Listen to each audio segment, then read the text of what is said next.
Acuna. And I'm Mario Lopez. And this is MHS Cardinal Weekly, the show that pertains to you, the average high school student.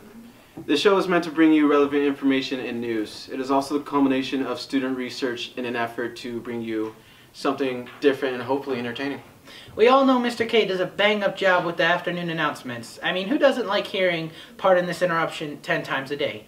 This is somewhat of an alternative to that. Not better, just, more interesting. The story coming up is Sports Equality with And now, Sports Equality. With Evelyn and Philip.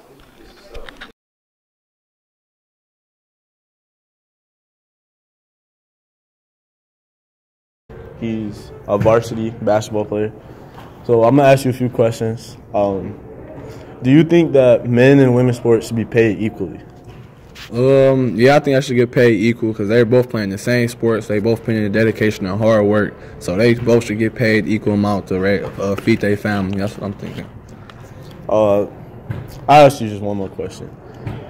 Do you think that women and men's sports here at the high school get paid the same amount of money? No, I don't. No, not at this school. I don't think so. Because at this school, I don't know. It seems like they focus more on the men's sports than the girls. I don't think they leave the girls behind, but they just more focus on the men's sports. That's what I think. All right, thank you for your time. Go. My name is Evelyn Godinez, and today I'm here with Fanny. She's a part of the girls' varsity soccer team. Fanny, today I have some questions for you. Do you think that different genders get more attention when it comes to sports? Yes, I do. I believe the genders get way more attention when it comes to sports. Sometimes they get different privileges from us. I understand sometimes they have more staff than us, but boys get the locker rooms not the locker rooms, the weight room and all this other stuff. When the girls practice, sometimes the field isn't as nice as the boys. And yeah, I understand we're getting a track, but sometimes the girls don't get as much attention as the boys. It sucks, but...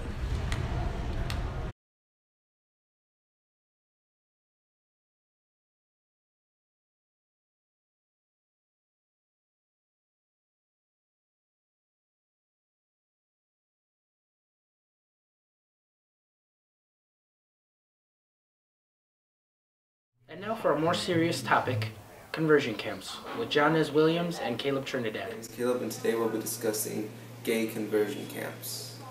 You're probably wondering, what are gay conversion camps? Gay conversion camps are kind of like boot camps, whereas rather than teaching your kids manners or discipline, it's teaching them to be straight.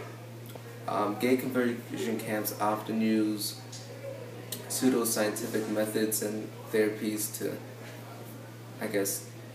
teach or train your kid to be straight. There's not much research to show whether it works or not. So today that's what we'll be discussing, is gay conversion camps.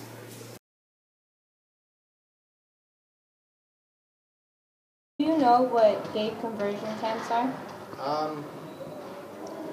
No, but they don't sound pleasant. Do you think that these conversion therapies are ethical? Do you think they're right?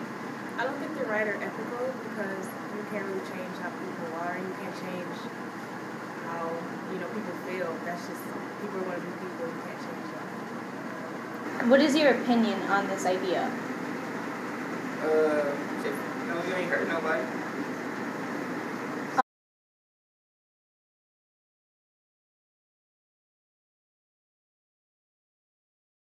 Are you embarrassed of me? Is there something really wrong with me? Why do I have to meet the standards of your society? And why is there supposed to be a definition of normal? I don't know why I or anyone else should change to meet everyone else's standards just because it makes them uncomfortable.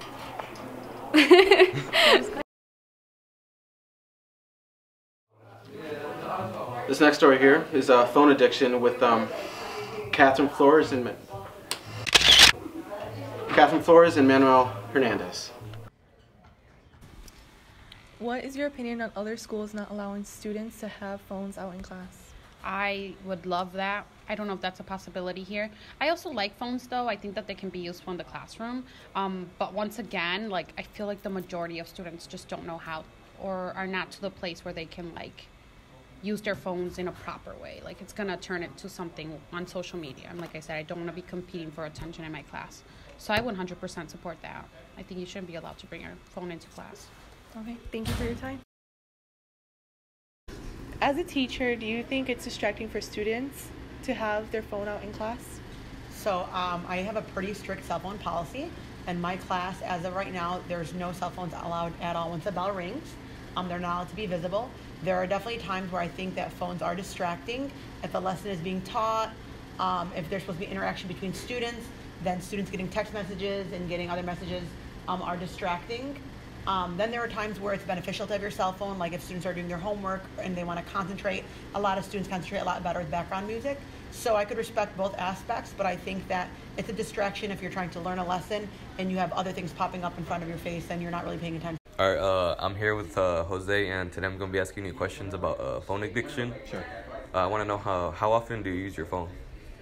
99% of the day, I think, is taken up by usage of my phone.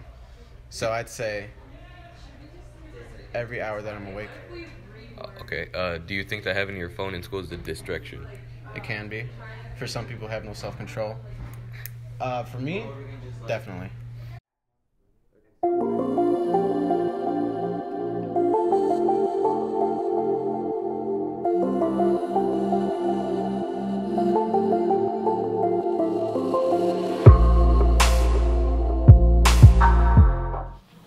And now we bring you spring break topics with Cheyenne Pervez.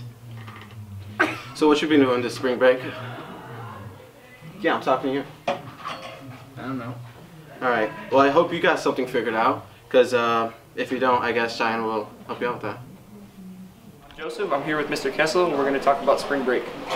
Mr. Kessel, what do you plan on doing in spring break? My family and I are going to take a trip to Florida. I'm driving down to Florida through the night. Are you going to celebrate Easter down there? Easter's going to happen while we're down there, so yes.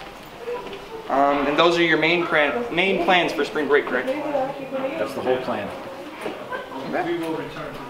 This is Mrs. Meshke. Today we'll be asking her a couple questions about spring break. So what will you be doing at spring break?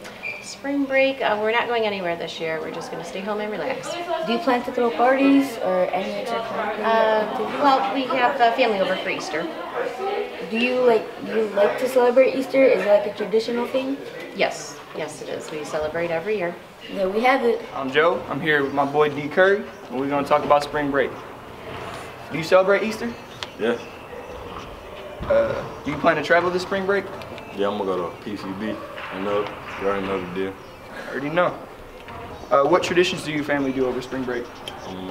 Well, my family don't really travel, but we just go to church and just take pictures afterwards or something and go out to eat. That's it.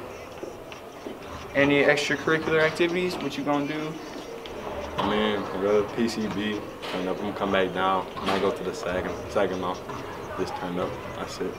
Just turn up. I already know the deal. Hi, I'm here with Bucket, and we're going to be asking him a couple questions about spring break and what he's going to do. So, do you celebrate Easter? Yes. So, what are you going to be doing for spring break? Travel up to my cabin up north. Do you have any extracurricular activities planned? Play baseball, basketball, sports really. Do you plan to travel during spring break? Maybe go to Florida, but mostly I'm going up north. There we have it. Well, that's it for the stories. If you like this episode, vote over here. See which group did the best segment. And if you didn't, why don't you give us feedback? You know, this is the this is the premiere.